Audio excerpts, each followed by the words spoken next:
Yan, sinugbang ibon guys. Pero, kita nyo naman guys. Ito yung kuriwakwak yan guys. Ito yung tugtog sa amin guys. Lalagay tayo ng patibong sa palayan natin guys para magkukuha tayo ng ibon. Ito yung gagamitin natin na panghuli guys. Madaming ibon. Yan, dami pang ibon guys. Tulad nyan, may bakas ng ibon. Diyan ka maglalagay. Pag dumaan dyan, papasok siya dyan, malalaglag na yung tali guys. Matatrap na siya. Inspeksyonin namin yung aming pain.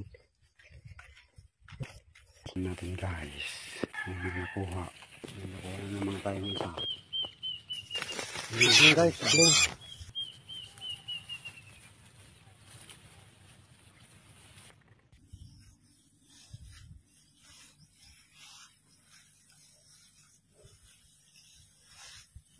Oh, may isa.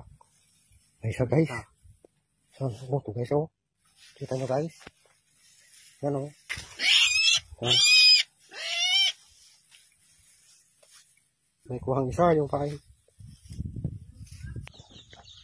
Yan oh. Ito guys oh. Ito guys oh. Tikling guys. Tikling. Yan. Mga tikling ito guys. Daktil na may uprada niya.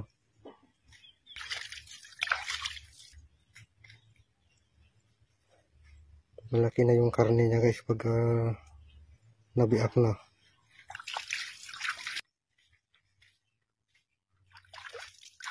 Ito guys.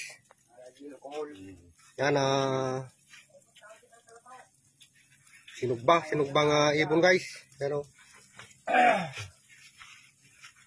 kita nyo naman guys. Ito yung kuriwakwak yan guys. Ito yung tugtog sa amin guys.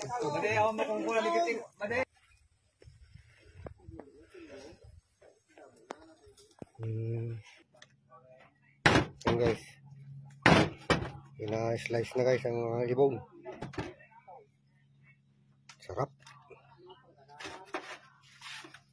Tignan natin guys. Ito, sarap. Gamit.